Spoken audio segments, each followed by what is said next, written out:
All right, welcome back to another edition of the Fatboyz Dynasty podcast presented by the Fantasy Holics. Today we're recording a little bit early. We're not going to put it out. We'll put it out on Tuesday because one of these fat boys is going to go be a beach whale down in Florida for a week, so he will not be here Tuesday, and he's going to be on a family vacation, so we wanted to make sure we got an episode out to you guys. So let's get right into this. We're going to discuss the AFC North today, correct? Brant, I did want to clarify that I am taking a family vacation to Alabama, and you know what people do with their family in Alabama? Oh dear Lord! I hope you're not doing that with your family. They have fun and they relax and they come back stress free. That's what they do with their families in Alabama. In Alabama. Okay, I'm glad we are doing the AFC North. You are correct. That's not where I thought you were going to go with the Alabama thing here. But good for you. I'm proud of you for not going the way I thought you were. Let's jump straight in. Good Christian show over here. Yeah. Let's jump straight in. I'll let you get to your team first. Get to one of your teams there first. Well, we might as well go with the best first, like we did last week on the NFC South episode. Let's jump straight into the AFC champions, the Cincinnati Bengals. So obviously, first we're going to start with our stud, right? And the stud for me is very simple. It's one that a lot of people have had high hopes for lots of years, and lots of times been let down by, or maybe not been as happy with as well as he produced. But I'm talking about Joe Mixon, and Brant. This is one that I know that you hold near and dear. Obviously, he was your first running back that you took, or your second running back that you took in our dynasty startup 3 years ago. This is a guy that you've traded for in leagues. This is a guy that you just genuinely like owning. And I think actually this year most people are going to be significantly more happy with him than what they've been in the past. I mean, last year he finished as the PPR 4 running back. Okay, so he had a great year last year with Joey B, and that was with Tyler Boyd, that was with Jamar Chase, that was with T. Higgins. So nothing really has changed there in the pass catching regard. And realistically, last year he did this with only 48 targets. I expect his targets to go up a little bit this year. He's only had 55 once in his career, and that was back in 2018, his second year in the league. But I do expect Joe Mixon to have, maybe closer to the 60-ish number targets this year. So I would be very, very pleasantly shocked if he doesn't have a career high in targets this year. But last year he ran the ball 292 times for 1,205 yards, 4.13 yards per carry, and 13 touchdowns. So the touchdowns was a career high for him, which definitely helped him. But what did the Cincinnati Bengals do this year, Brant, that a lot of people were calling for them to do last year in the draft? They did the one thing that Seattle apparently refuses to do, and they upgraded their offensive line drastically. That is true. They upgraded that offensive line. Again, Mixon's still only 25 years of age. The pass catching game and the passing game period in Cincinnati is strong enough that people aren't going to be able to load the box, even in that AFC North division with defenses such as the Ravens, the Browns, and the Steelers. They're not going to have to be able to just stack the box and stop Joe Mixon. I would have to imagine opposing defensive coordinators, their first goal is going to be to slow down that wicked passing attack of the Cincinnati Bengals. And in my mind, Joe Mixon benefits the most from that. And currently in ADPs, as of right now where we say he's the first player taken off the board in the second round. So, that has him going after guys like Cooper Kupp, Jamar Chase, Justin Jefferson, and then all your bell cow running backs like, Jonathan Taylor, Najee Harris, things of that. And so, if I'm sitting at the first pick in the second round, and maybe in that first round I was the guy who took Travis Kelce, right? Or maybe I got that wide receiver who slid to the 10 or the 12, whatever it was that ends my first round there, and I've got that spin pick or the second pick, and Joe Mixon's sitting there on the board, and I can either have Joe Mixon as my number 2 running back, or as potentially my 1 to pair with one of those, bona fide stud wide receivers / tight ends. I'm not hesitating on Joe Mixon there. Joe Mixon's my stud. Let's go ahead. Well, hang on. I want to chime in just a little bit on that. Absolutely, with the Joe Mixon, the one thing is is Joe Burrow had an amazing passing season last year. That's going to have to, in my mind, I feel like that's going to regress, and they're going to have to lean on that rushing game a little bit more because they're not going to be able to score as much. I don't think they will. The Ravens defense, as you alluded to, they're going to get better because of everyone getting healthy. So I think they're going to want to lean more on that run game this year. So maybe his 45, what did you say, 45 receptions last year? 48 targets. 48 targets. I think that might actually come back down just a little bit because I think they're going to be able to spread the ball out a little bit more with their wideouts. But I definitely see his rushing going up. And I feel like, and once again, they showed last year that he definitely is one of the guys that they trust the most out there on the goal line, too. And I think his touchdowns are going to stay about the same. So I absolutely love him as your stud there. Okay. Yeah, no, definitely. And again, it's the biggest reason he's my stud is for no other reason other than the fact that he did it last year and the offensive line got an upgrade. So, maybe the passing numbers don't go up the way I think they will. I do still believe he's going to have a career high in targets this year, just solely because I think that offense is going to have to take another step forward to replicate what they did last year.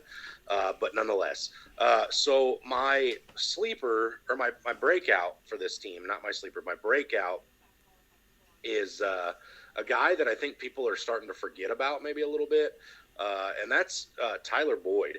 Tyler Boyd's going into his 7th season in Cincinnati. He's been there his whole career. He's typically been healthy most of it, and the last 4 years he's had finishes of 16th in PPR, 18th, 29th, and 31st. So yes, he's slowly starting to drop a little bit. All right, but right now he's being taken as the 147th player off the board. And when you put into comparison, where he has finished consistently in his career with where he's going off the board, it's kind of not justice in my opinion. This is a guy that even last year with Jamar Chase and T. Higgins was still able to put up respectable numbers. Again, he finished as the wide receiver 31 in PPR formats. And if I can get that in, the 12th round, about where his ADP is going right now, I don't think anybody could be, slightly disappointed in that. He's going right now in the range of like the wide receiver 48 in dynasty startups behind guys like Calvin Ridley, who's not even going to play this year. So again, last year, Tyler Boyd, 94 targets, 67 receptions, 828 yards, 12.36 yards per catch to go along with 5 touchdowns. So again, it's not like these numbers are super touchdown dependent, and it's just all we hear when we talk about Cincinnati, really even excluding Mixon, is Jamar Chase, T. Higgins, and Joe Burrow. Absolutely, and like you just alluded to easily, the focus point are those 3 guys. So I mean, Tyler Boyd is kind of just like just a guy out there running, probably going to be most of the time wide open because that focal point is on Jamar Chase and T. Higgins and Joe Mixon. So I mean, really, that's in the 14th round. That is a definite dart throw that I'm willing to take, and every year it seems he's paid off. Yeah, absolutely. My sleeper pick for the Cincinnati Bengals is one of the newest additions to that pass-catching regime, and that is tight end Hayden Hurst. Last year there was a point in time, not last year, but the year before, when Hayden Hurst was the guy in Atlanta where, week 10-ish, he was the tight end 5 in PPR formats. For a decent amount of time. I mean, he in that stretch, he was hanging up, points of 18.2, 15.7, 12.8, 10.4, 13.2. And then he kind of regressed for several weeks. And then he finished really strong when he was still the guy. Then Kyle Pitts comes to town, obviously, and we know where that kind of took off. But this is a guy that, if you remember how he played in 2020, it was caught the ball, a lot of yards after catch. Very similar in style to that of George Kittle. Again, this is no way, shape, or form saying Hayden Hurst is the next George Kittle. It's no way, not that at all. Okay, but if Hayden Hurst happens to be a guy that finds trust from Joe Burrow and is able to, carve out a role for himself in that offense, this is a guy that we could see doing some pretty exceptional things. And again, remember last year, CJ Uzma, who left and went to the New York Jets, had some games where there was weeks where he was a top 5 tight end. I believe there was some weeks where he might have been tight end 1. He had a week 4 against Jacksonville in that offense last year where he went for over 25 points. He went for 24 points against Baltimore, which is a pretty tough defense there in week 7 last year too. So when Joe Burrow does get the ball going to his tight end position, these guys can have great weeks. So, and Hayden Hurst right now, his ADP is around 197 overall. So with 197 in a 12-man league, you're looking at Hayden Hurst being drafted somewhere in the mid 16th round. So if tight end's a position you want to punt on, you're not willing to spend that draft capital on a Travis Kelce, a Kyle Pitts, or even the next tier of guys, the TJ Hawkinson, Noah Fant range. Maybe Hayden Hurst is a guy you look to add late in your draft. And the upside could be pretty special there. Again, it all depends on where that ball goes in Cincinnati. And obviously that pecking order is going to be something along the lines of Jamar Chase, T. Higgins, Tyler Boyd, Joe Mixon, then maybe Hayden Hurst. Maybe Hayden Hurst slots in there above Joe Mixon. We'll see. But again, that passing offense was pretty potent last year. And so if I can get a chance to get a piece of that pass catching game, especially in the 16th round, it's definitely something I'm willing to look into. All right, so I've been hyping up the pass catchers in Cincinnati, so it'd be only fitting if my dud was none other than the guy throwing the ball in Cincinnati. For some reason I knew that's where we were going to go with that. And again, it's got less to do with the fact that I think Joe Burrow is going to be a stud, more so than I do a dud. It's got everything to do with where his current ADP is, and right now it's 33. So tail end or middle tail end of the third round there. He's coming off the board as the 4th quarterback off the board, and those are just lofty expectations. The quarterback position is one that we've seen in years past where a guy gets drafted early. Brant, you and I have kind of always been on the same philosophy. I'm going to wait a little bit, especially in redrafts. I don't like drafting a quarterback early, but in Dynasty that kind of takes a higher precedent. You want that young quarterback, that young stud quarterback in the door a little earlier, because then it's a position you don't have to worry about for quite a while. And he's got guys like Lamar Jackson, Kyler Murray, Dak Prescott, Jalen Hurts, all being drafted after him. And again, in a dynasty league, I don't think you'd ever be upset with having Joe Burrow as your quarterback. I know I talked to somebody the other day that owns Joe Burrow in a dynasty league. He also owns Jalen Hurts, who tried to convince me that Jalen Hurts may be a starting quarterback next year. So if you have the luxury of having both, you may be able to fade Joe Burrow every once in a while, or look at alternative options. But if you're sitting at a roster and Joe Burrow's your guy, and you've got maybe a Kirk Cousins or a Derek Carr as your second option, it's probably Joe Burrow and set it and forget it, right? But doing a dynasty startup, I love Joe Burrow. I just don't love Joe Burrow in the third round, where I'm getting players, the caliber of players that you're getting around Joe Burrow is T. Higgins, the guy he throws the ball to, Aaron Jones, J.K. Dobbins, George Kittle, Saquon Barkley, Cam Akers. Those are all guys going in the same neck of the woods of Joe Burrow.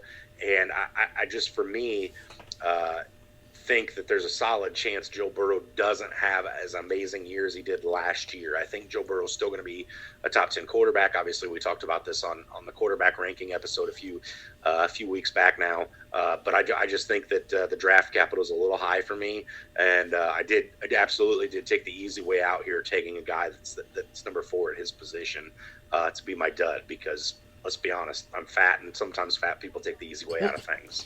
Absolutely, absolutely. Now, mind you guys, we are doing our ADPs off of Sleeper, like we already said, alluded to in our last episode. This is a single QB ADPs. Correct. We do want to make sure we get that out there because Joe Burrow in the 4th round in a super flex, you're smashing your button, you're probably breaking your computer.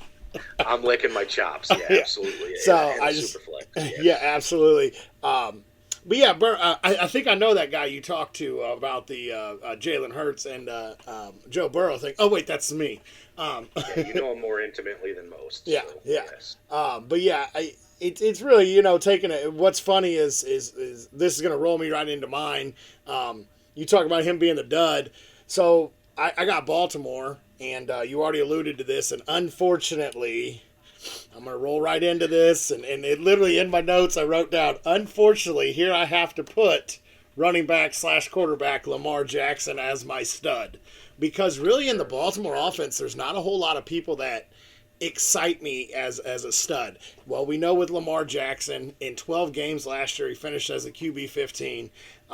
You're going to get the money with his legs. Hopefully, he figures it out with his arm.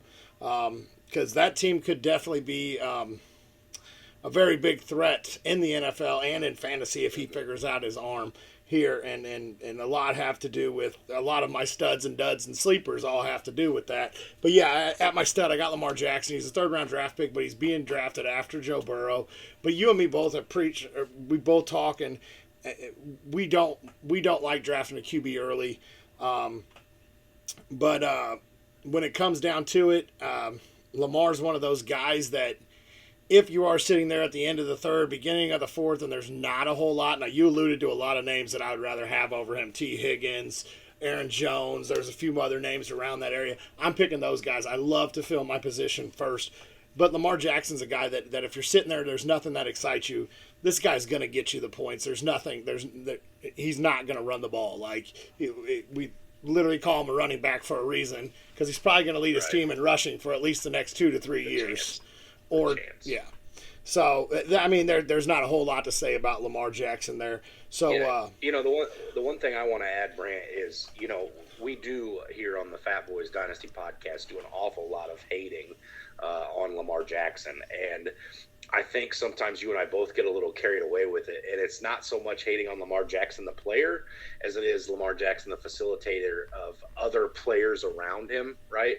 So Lamar Jackson's definitely a guy that if you own him in a league and you own no other options in Baltimore, you don't own Mark Andrews, you don't own Rashad Bateman, you don't own J.K. Dobbins, you own nothing else there, you're going to be very, very happy. You're going to think that Baltimore offense is just amazing, right? But the problem then it becomes when you don't own Lamar Jackson and you own one of those other guys that I just mentioned, and it's a very frustrating thing to watch Lamar Jackson drop back, take his 3-step drop back, and then just immediately run up the middle of the offensive line. So I think just to put it into context, it's not that we hate Lamar Jackson as a player himself. We don't like Lamar Jackson for other fantasy relevant players around him. And I think that also shows that maybe we're willing to overlook it a little bit with how high we had Mark Andrews listed on the tight end rankings. So not to steal your thunder at all right there. Love the take on Lamar Jackson. Couldn't agree with it anymore. Just simply stating it's not Lamar Jackson himself or what he does for the fantasy world. It's what he doesn't do for the other players in the fantasy world. Absolutely. And what's funny is you talked about in Cincy, your sleepers and studs and everything were the pass catchers for Joe Burrow. Then Joe Burrow was your dud.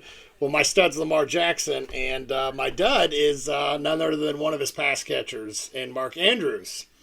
Okay. Going as the tight end number 2 off the board. He's 26 years old.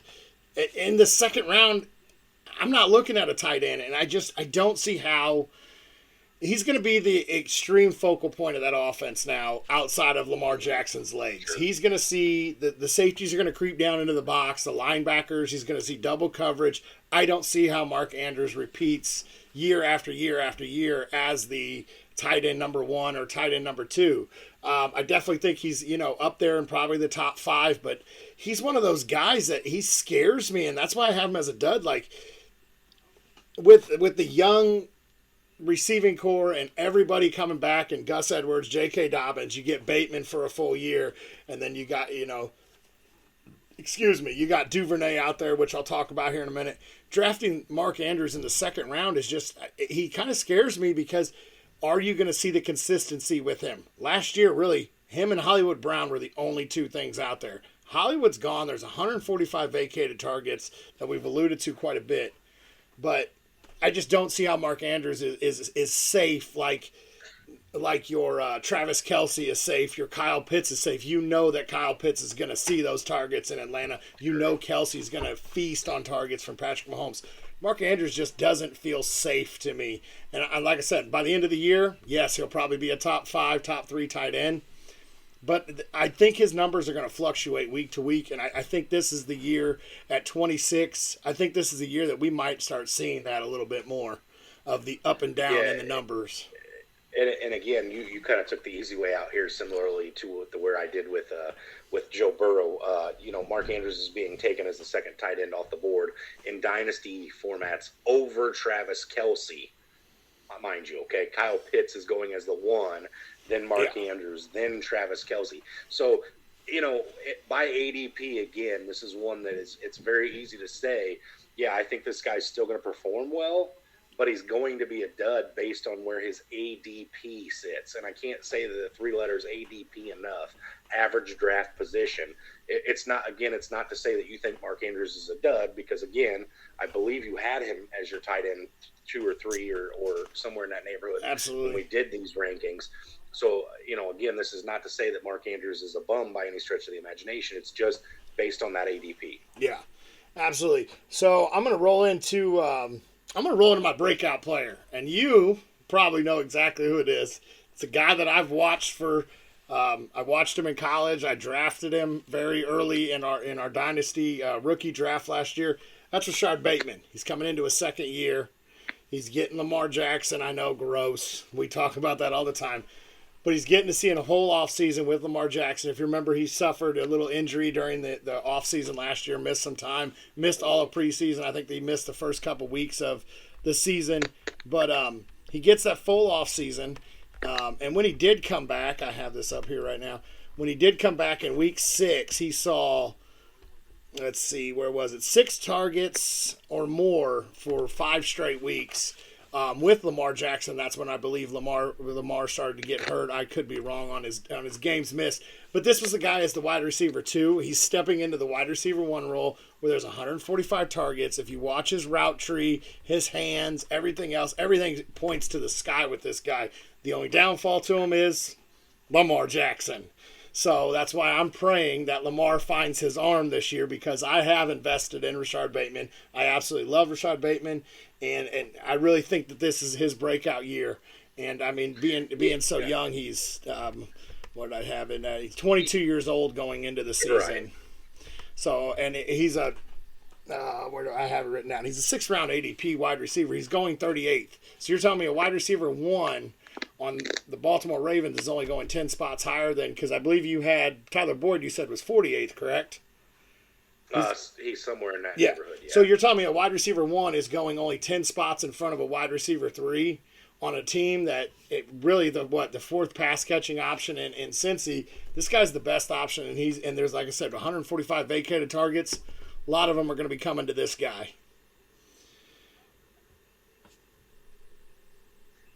Okay, you are still there. I thought we had a little freeze there. You were sitting there reading. There's about 22 wide receivers being drafted between the 2 of those, so it's not as bad as I had alluded to. That was just my quick math on Tyler Boyd there. He's actually closer to the 54th wide receiver coming off the board. But Brant, I want to ask real quick. I got a couple things to say about Rashad Bateman, but first I got to ask, how does it feel to put your money where your mouth is for a change instead of your food where your mouth is? Because a guy who is willing to put Rashad Bateman as his breakout, is willing to draft him, and is willing to stand on him as much as you have, that I would consider that putting your money where your mouth is. I'm just curious how it feels. Fatboyz. I'll tell you what, money doesn't taste as good as food. I can tell you that right now. Sure. Money does buy food. It does. Money tastes a little greasy, and it ain't the good grease. It's normally that finger. Sure. The one thing I do want to say about Rashad Bateman that is also a small knock. It's not as big as Lamar Jackson is, obviously, but he doesn't really have that separation speed. If you think back to what he did in Minnesota, he was a guy who went up and made contested catches. He did that a little bit last year in some of those games where he looked pretty good. He makes contested catches, and I do see that as somebody that Lamar Jackson's going to be able to develop trust with because, not often do we see Mark Andrews. Maybe that'd be better if it was Mark Andrews. Not often do we see Lamar Jackson just heave the ball down the field and say, we'll see who comes down with it. But what he does do is he throws the ball over the middle of the field quite often. That's tends to be where his eyes divert to quickly when he's doing his progressions. And so if he trusts Rashad Bateman to go up and get a ball that's a 50-50 ball between him and a corner or him and a safety, and Rashad Bateman's coming down with more of those than he's not, that's somebody that Lamar Jackson's going to easily be able to build rapport with and continue a productive fantasy relationship. Absolutely. So that brings me to my sleeper, which is funny. It's another pass catcher there in Baltimore, Devin Duvernay. This guy here, he's been on the team for 3 years. He's an 18th round ADP wide receiver. This guy right here you could see him fill into that Hollywood Brown deep ball role coming into this year. Now, I'm not going to tell you this guy's going to be a possession wide receiver seeing 10 to 12 targets a game or anything like that. This guy in the 18th round at the end of your draft on your free agent list, this guy's a guy I'm willing to toss a dart out because, like I said, he could be that burner in Baltimore this year. And we do know Lamar Jackson will heave the ball down there. And it kind of works for Baltimore, too, having a deep threat due to the fact that Lamar runs so much. And Dobbins will be running, and Edwards will be running, and the short over the middle routes with Bateman and Andrews. I absolutely love Duvernay to be my sleeper on this team. And this guy has worked from special teams all the way into possibly being the wide receiver, too, unless they decide to add something prior to the season. But Duvernay right now, in my mind, is your wide receiver, 2 on that team. Can Lamar Jackson substantiate a wide receiver 1 and a tight end and a wide receiver 2? Is that in the realm of possibility? Absolutely not. I'm going to assume Duvernay will be a flex 2 start and a matchup based with some slow corners. Okay, fair enough. Eli Apple twice a year. Hey, Eli Apple. Yeah, we'll stay away from that one. We'll let old Seth take his talking about Eli Apple, because again, Seth knows more about guys like Eli Apple than I do. I just know Eli Apple talks a lot of trash and doesn't back it up a whole lot. Absolutely. Let's move right on into a team that's out of all of them has had the most. This is one of my favorites to talk about. Yeah, the off-season, question marks, I guess, if you will. That quarterback position is one that's more intriguing going into this offseason. How big of a chance is Mitch Trubisky going to be given? We know Mitch Trubisky, when he's there, is a guy, or in the past has been a guy who can substantiate some wide receivers putting up numbers. I mean, Allen Robinson had some good years there in Chicago with Mitch Trubisky. Or is it going to be the rookie Kenny Pickett, who we really don't know a whole lot about how his game's going to translate. He's got the small hands, which was an issue. And one good rule when it comes to a quarterback is you can't trust guys who wear 2 gloves. Teddy Bridgewater's been okay at times, but he's never been a great fantasy asset or a great NFL quarterback. But we'll move right on along and leave old Kenny 2 gloves alone here. Let's go right into the stud here, and this is one that I don't think there's a whole lot of debate on. When you talk about Pittsburgh, it's Najee Harris. Najee Harris last year as a rookie was an absolute bell cow, 300-plus carries, got involved in the pass-catching game, was on the field for 95% of the plays, and Pittsburgh needed him to be because, again, we had Ben Roethlisberger, who I don't need to tarnish his legacy or what he once was, because he did it himself by sticking it out too long. Pittsburgh fans may be ready to jump down my throat here, because Pittsburgh's a very storied franchise and a very rich in tradition franchise, and I would think most of them are happy to see Big Ben finally step away and turn the reins over.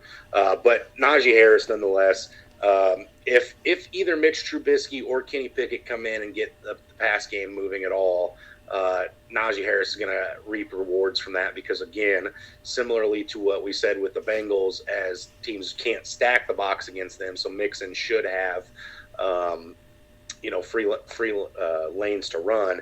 Najee's quite the opposite, right? If I'm coming into Pittsburgh and I'm the defensive coordinator and I'm game planning a scheme against them, it's anybody beat me other than Najee Harris, and that was what it was last year too, and Najee still found a way to do it. Najee's right now, he's coming off the board as, your 6th, 7th pick in the first round. Again, in a dynasty startup single quarterback league, I'm taking Najee Harris 102 if I have the 2nd overall pick, and Jonathan Taylor goes 1. So this is a guy that I'm extremely comfortable with there.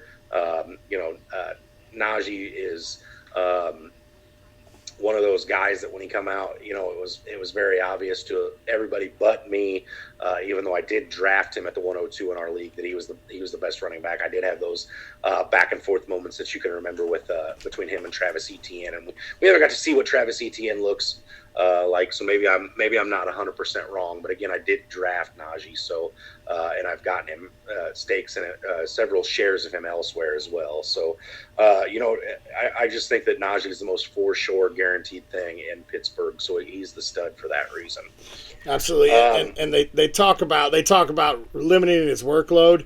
That's going to be maybe 20 total touches less. I don't see them limiting Najee's workload as much as people are making it out to be. He's a bona fide stud. There's no way you take that man off the field unless he's hurt, and knock on wood, we hope we never have to deal with that. I mean, you're a rookie and you finished the 3rd running back in PPR, and let's see, he had a total of 300 rushing attempts. You may see that go down to 275. He had 94 targets. You may see that go down to 75 targets, but you just alluded to it. If they get any type of this passing game going, he's going to reap some rewards for that because his targets are going to move. His targets are going to be better than they were, when he was the only guy doing really anything there. Sure.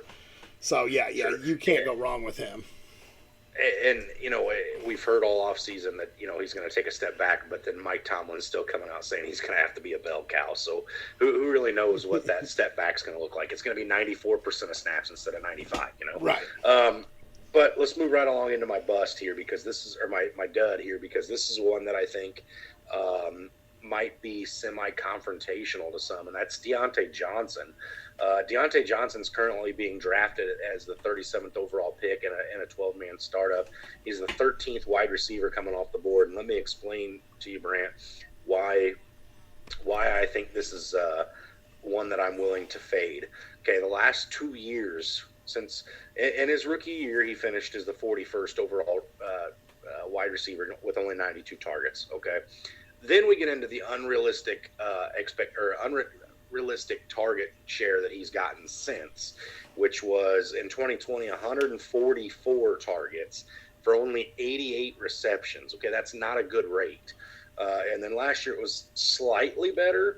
He had 169 targets for 107 receptions. I just don't think the target share is going to be what it is. I mean, Pittsburgh added George Pickens, Calvin Austin. Yeah, I know Juju left, but Pat Freiermuth did develop and kind of carve out a bigger role towards the end of the year last year.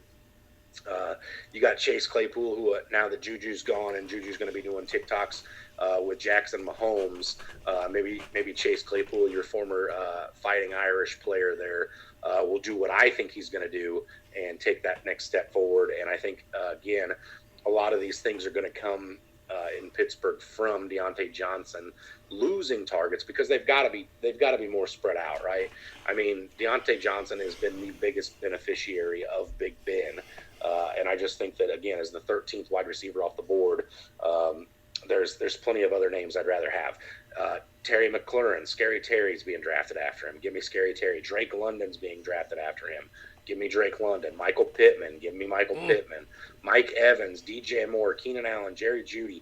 These are all guys going after Deontay Johnson right now based on ADP, and I'd take every single one of them over him.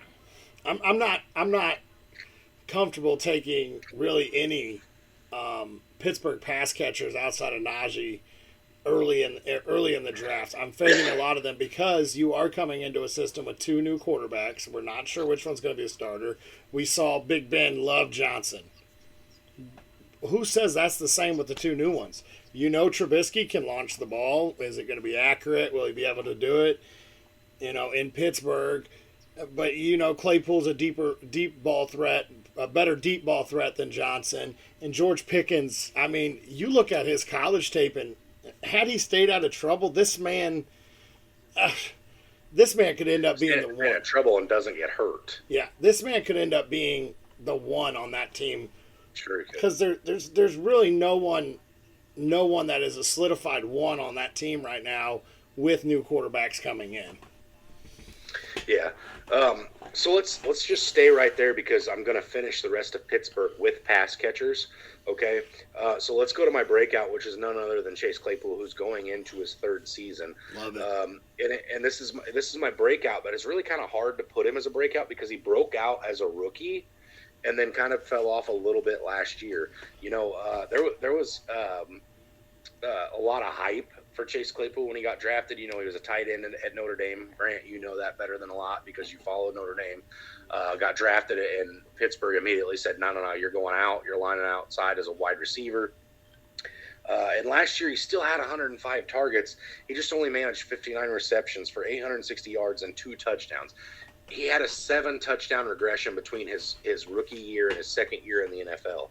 If he averages that back out and gets to not even the 9 that he had his rookie year, but let's say he gets to 6 or 7, you're going to see him being a top 36 tight end again, or top 36 wide receiver again.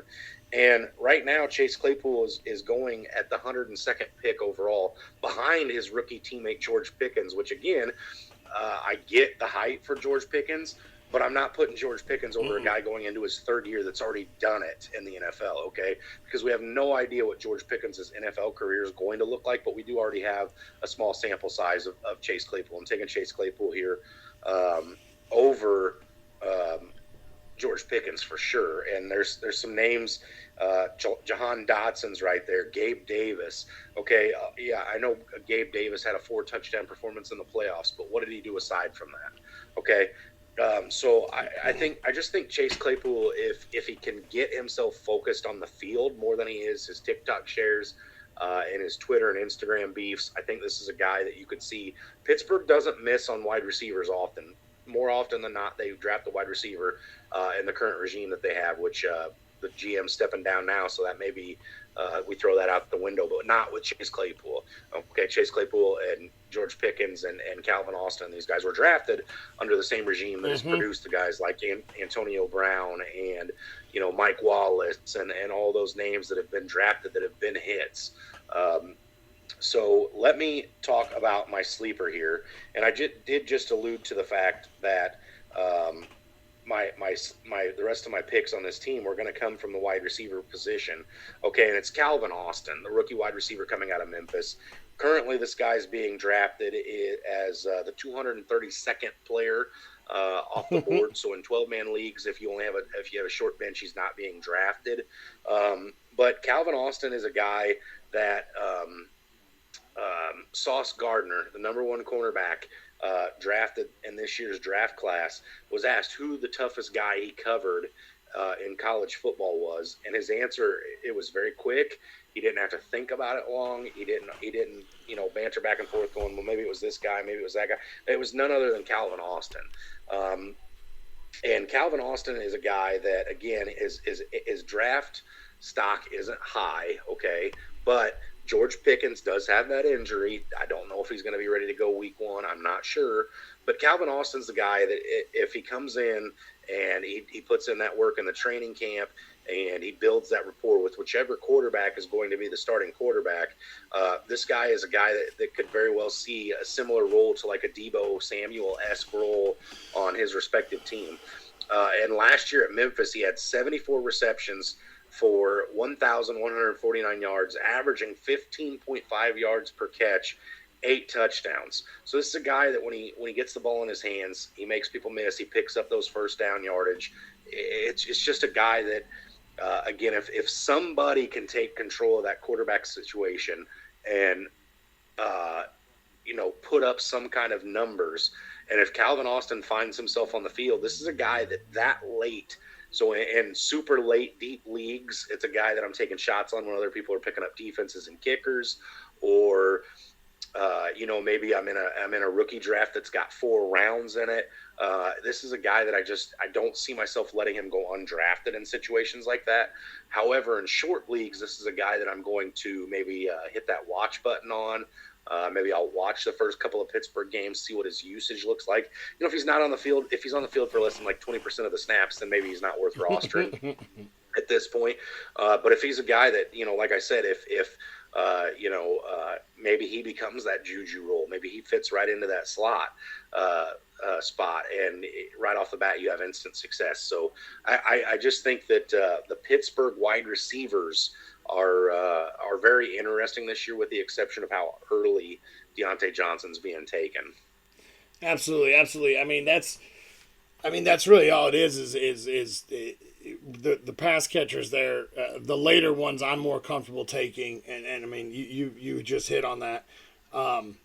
So we're gonna move on to the last team, and this was I picked Cleveland, trying to be.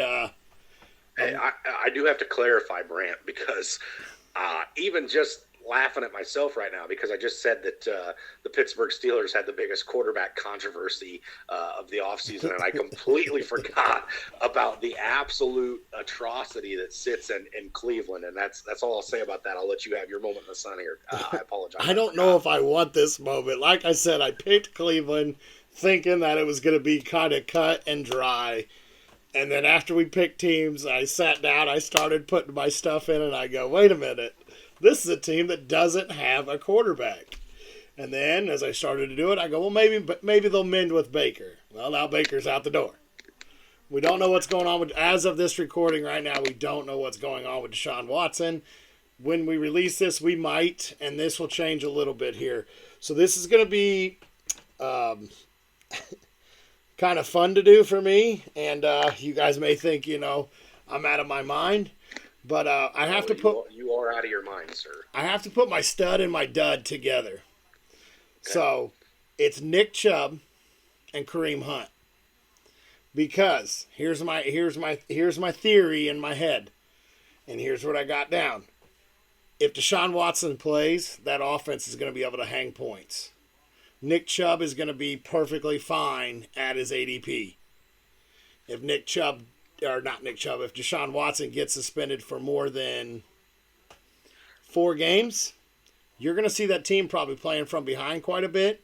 So Nick Chubb's ADP, he's not going to live up to that first round ADP. I mean, I think he's late first, early second round ADP in most startups, single quarterback startups. And I just don't see him living up to that, because I see Kareem Hunt getting on the field more if they have to spread that ball out and pass it more. Now, Nick Chubb is a perfectly fine pass-catching back, too. But when they get down in those situations, you see Kareem Hunt coming out more often when they're in the hurry-up offense, because Nick Chubb is a bigger back, so, he gets worn out a little quicker. So you see Kareem Hunt out. So if they're in that hurry-up, they're in the we got to score because we can't stop anybody in this high-powered division. I know, high-powered, because, you got Cincinnati and Baltimore coming back healthy. They're able to hang some points, and we don't know really what Pittsburgh's going to put out, but that's really hard for me. I got a quick question for you here. Does the Browns' offense with Amari Cooper and Jacoby Brissett look that much worse than it did with Baker Mayfield and OBJ and Jarvis Landry? Yes, because if you think about it, Baker Mayfield did a pretty good job all the way up until last year. He got Cleveland into the playoffs. He did a pretty good job with managing the game. Now, fantasy-wise, no, it's not going to look a whole lot of difference. But when it comes down to the style of play that Cleveland has, where they want to pound the ball, Baker was a good set for that, because he did just fine managing the game up until his injury-riddled season last year. And Jacoby Brissett is just one of those guys that he's a career he's a career journeyman as a backup. I don't think he's really ever, he's not set to be a starting quarterback in the NFL. And he's not set to be fantasy relevant. He's shown flashes. I mean, absolutely. He had flashes there in New England, which encouraged teams to trade for him. He did okay after Andrew Luck stepped down. A lot of people really thought he was going to go into Miami last year and challenge Tua for that starting job, which obviously never materialized. But I just wonder if, Kevin Stefanski leans on the run the way he has in years past, if maybe that offense looks similar as far as maybe being able to put up those 20-ish points per game with a guy like Jacoby Brissett. I'm not saying Jacoby Brissett's Baker Mayfield. I'm not saying, whatever, their games are similar or anything else.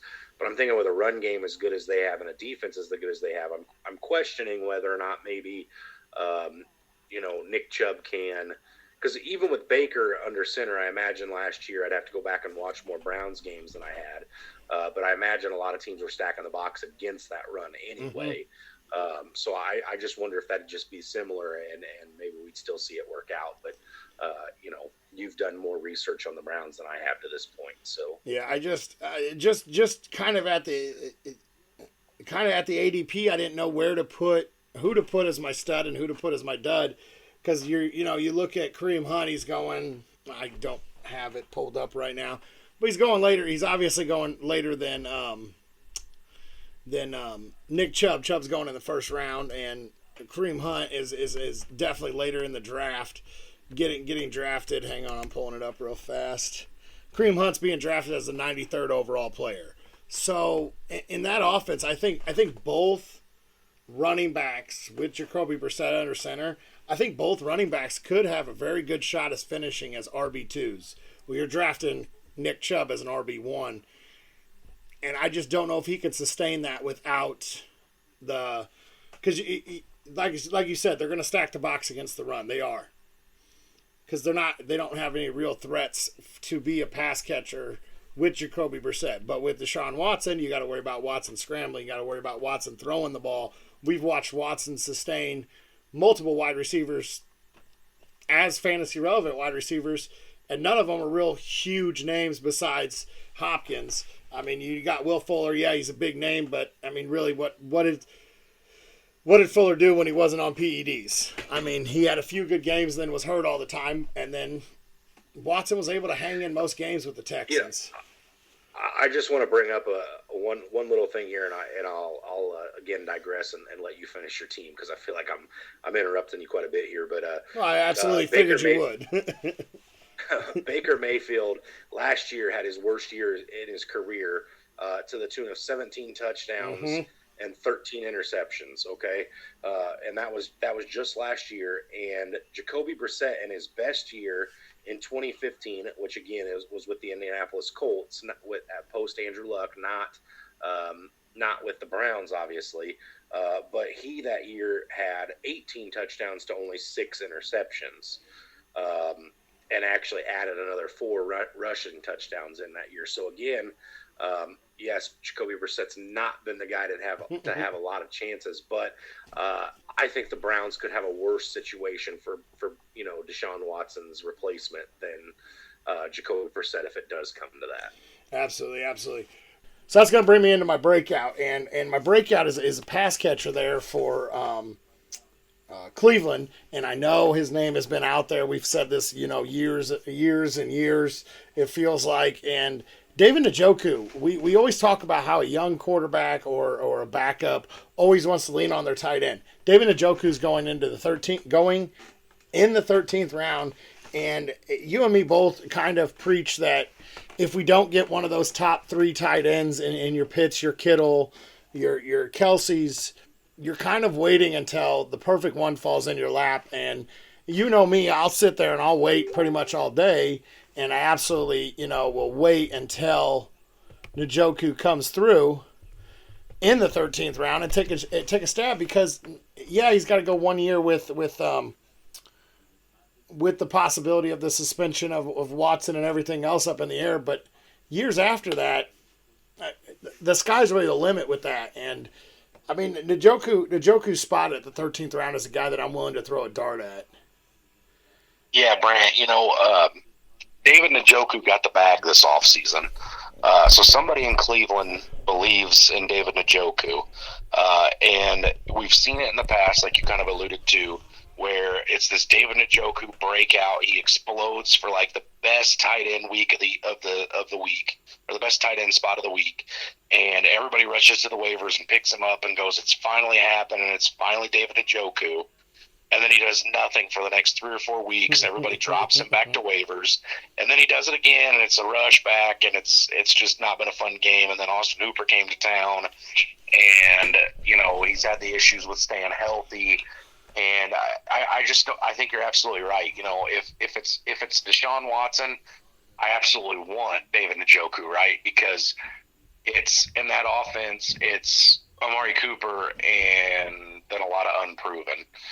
And David Njoku is a guy that Deshaun Watson could come in and go, that's my number 2 right there, because David Njoku is a tight end, but he's also built like a wide receiver. He's quick. He's explosive. It's a guy that I could see Deshaun Watson really getting in tune with. And if I'm doing a dynasty startup draft and I do punt on the tight end position and I wait, and I can get a guy in David Njoku who, yeah, maybe it's not the sexiest thing this year if Deshaun Watson doesn't play, but there's a chance I'm getting Deshaun Watson back either later this year, potentially, or maybe next. And that's just something I'm willing to buy in on, right?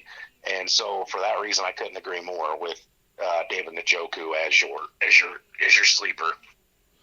Absolute breakout. My sleeper. Breakout. Yes. Okay. It's all good. It's all good. My sleeper is Donovan Peoples-Jones. He's getting all this work in this offseason where Watson is still at practice at minicamp and training camp and all that. Watson's there. He's practicing with the ones. And yes, Peoples-Jones is out there with the ones as the number 3 target, I believe, behind David Bell. But this guy here, he's 23 years old. He's 6'2", 204 pounds, and he's going into his second year.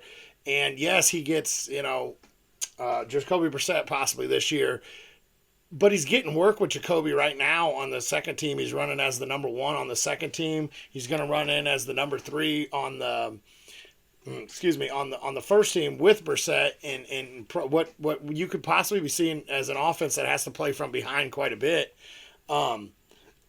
Like I said, he's 23 years old. This guy is a guy that reminds me a lot of the Will Fuller type wide receiver, where he can jump up and get it with his height. He has no problem burning people down the field.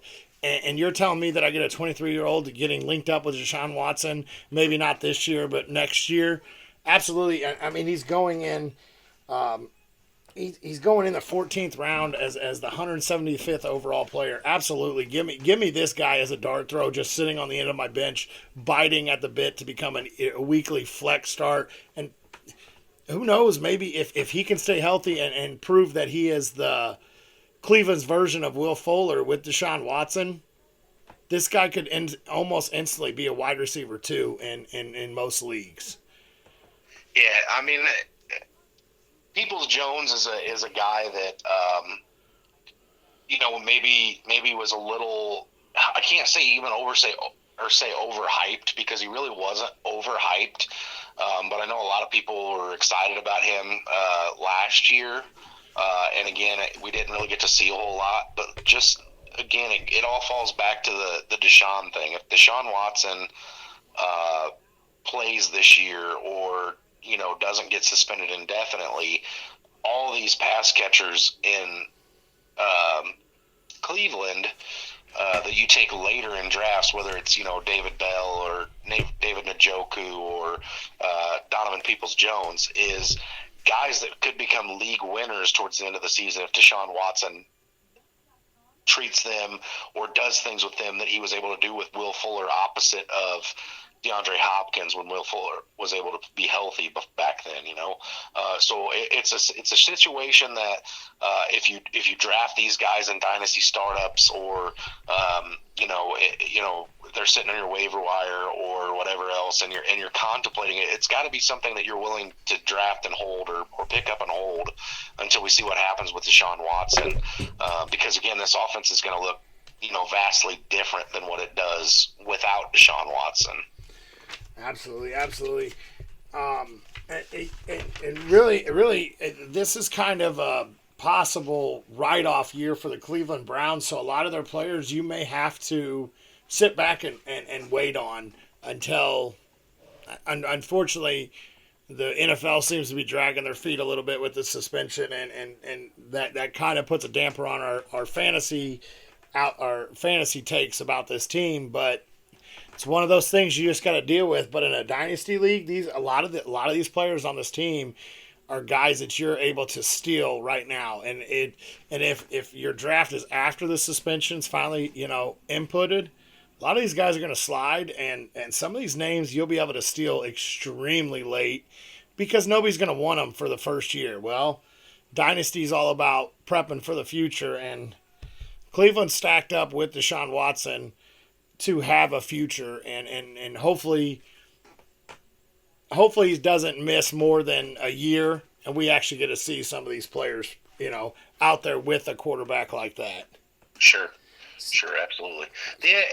Brant, I think I speak for both of us when I say the AFC South was, or North, excuse me, the AFC North was a little bit more fun to break down than the NFC South. Am I right? Absolutely. The NFC South was kind of almost cut and dry. Yeah, it was very very easy to pick all the players at the spots, and it was very predictable. This has definitely been a lot more fun, and I expect him to just continue week in and week out. So. Absolutely, and that kind of concludes our episode for the AFC North. We're ready to be back in person next week. After you get back from your beautiful vacation, enjoy your time, and as always, stay hungry and stay fat, my friends.